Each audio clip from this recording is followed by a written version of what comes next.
ദൈവതിരുനാമത്തിന് മഹത്വമുണ്ടായിരിക്കട്ടെ.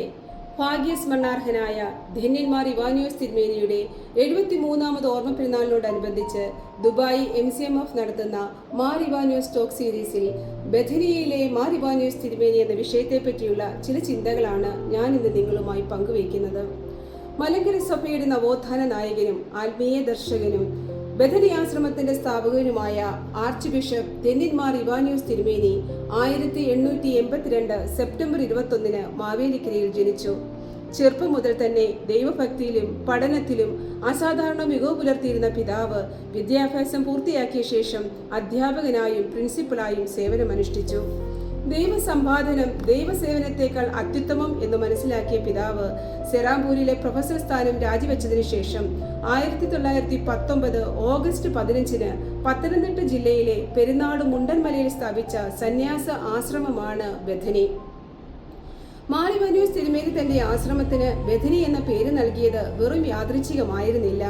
വിശുദ്ധ ബൈബിളിൽ ബഥനി യേശുവിന്റെ പ്രിയ സുഹൃത്തുക്കളായ ലാസറിന്റെയും മർത്തയുടെയും മറിയത്തിന്റെയും ഭവനമായിരുന്നു.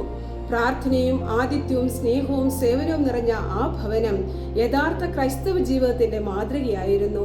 മറിയത്തെ പോലെ ദൈവസന്നിധിയിൽ ഇരുന്ന് പ്രാർത്ഥിക്കുകയും മർത്തയെ പോലെ സ്നേഹത്തോടെ സേവിക്കുകയും ചെയ്യുക എന്നതാണ് ബഥനിയുടെ ആത്മാവ്.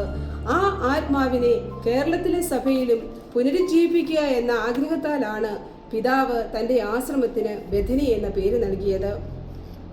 ബഥനി ആശ്രമം സ്ഥാപിക്കുമ്പോൾ പിതാവിന് വ്യക്തമായ ചില ലക്ഷ്യങ്ങൾ ഉണ്ടായിരുന്നു. ആദിമ ക്രൈസ്തവ സഭയുടെ പ്രാർത്ഥനയും ത്യാഗവും സഹോദര സ്നേഹവും സേവന മനോഭാവവും പുനഃസ്ഥാപിക്കുക എന്നതായിരുന്നു അതിൽ പ്രധാനം. പ്രാർത്ഥനയിൽ വേരൂന്നിയ ജീവിതവും സമൂഹ സേവനവും ഒരുമിച്ച് കൊണ്ടുപോകുന്ന ഒരു ആത്മീയ പ്രസ്ഥാനമാണ് പിതാവ് സ്വപ്നം കണ്ടത്. ദൈവവുമായി ആഴത്തിലുള്ള ബന്ധം വളർത്തുക, ലളിതമായ ജീവിതം നയിക്കുക, എല്ലാവരെയും സഹോദരങ്ങളായി കാണുക, ദരിദ്രരെയും രോഗികളെയും സേവിക്കുക, സഭയുടെ ഐക്യത്തിനായി ഒരു മനസ്സോടെ പ്രവർത്തിക്കുക, ഇവയായിരുന്നു ബഥനിയുടെ പ്രധാന മൂല്യങ്ങൾ. മാർ ഇവാനിയോസ് തിരുമേനി ഒരു ആശ്രമ സ്ഥാപകൻ മാത്രമായിരുന്നില്ല, ഒരു മഹാനായ മിഷണറി കൂടിയായിരുന്നു. വിദ്യാഭ്യാസത്തിലൂടെ വ്യക്തികളെയും സമൂഹത്തെയും ഉയർത്താമെന്ന് അദ്ദേഹം ഉറച്ചു വിശ്വസിച്ചു. അതുകൊണ്ട് തന്നെ സ്കൂളുകളും കോളേജുകളും വിദ്യാർത്ഥി ഭവനങ്ങളും സ്ഥാപിക്കുന്നതിന് അദ്ദേഹം പ്രത്യേകം നേതൃത്വം നൽകി. വിദ്യാഭ്യാസത്തോടൊപ്പം ആത്മീയതയും മൂല്യബോധവും വളർത്തണമെന്നതായിരുന്നു പിതാവിന്റെ കാഴ്ചപ്പാട്.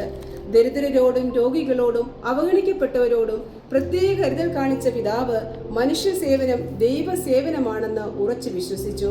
ബഥനിയിലെ സന്യാസിമാരെയും സന്യാസിനികളെയും സമൂഹത്തിന്റെ വിവിധ മേഖലകളിലേക്ക് അയച്ച് സേവനാ പ്രവർത്തനങ്ങളിൽ ഏർപ്പെടുത്തുകയും ചെയ്തു.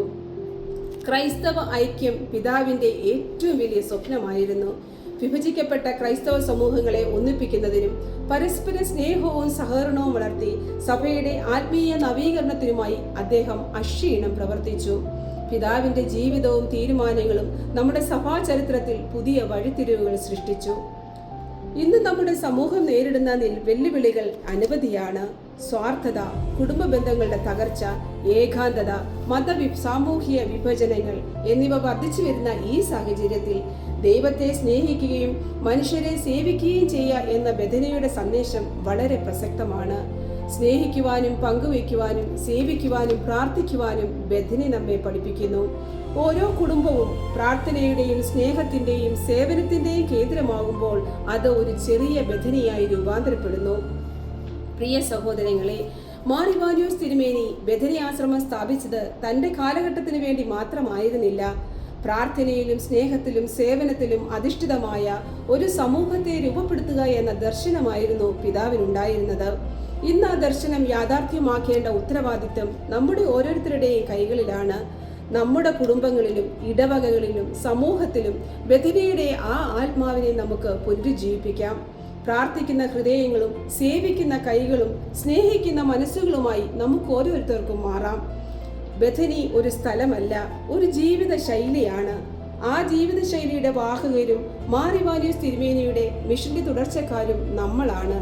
അതിനാൽ പിതാവിന്റെ സ്വപ്നങ്ങളും മൂല്യങ്ങളും അടുത്ത തലമുറയിലേക്ക് പകർന്നു നൽകിക്കൊണ്ട് മാർ ഇവാനിയോസ് തിരുമേനി ആരംഭിച്ച ദൈവസ്നേഹത്തിന്റെയും മനുഷ്യ സേവനത്തിന്റെയും ഈ മഹത്തായ ദൗത്യം നമുക്ക് ഒരുമിച്ച് മുന്നോട്ട് കൊണ്ടുപോകുവാൻ സർവശക്തൻ നാം ഓരോരുത്തരെയും അനുഗ്രഹിക്കട്ടെ. അതിന് വന്യപിതാവിന്റെ മാധ്യസ്ഥം നമുക്കേവർക്കും കാവൽ വിളക്കായി തീരട്ടെ. ധന്യൻ മാർ ഇവാനിയോസ് പിതാവേ, ഞങ്ങൾക്ക് വേണ്ടി അപേക്ഷിക്കണമേ.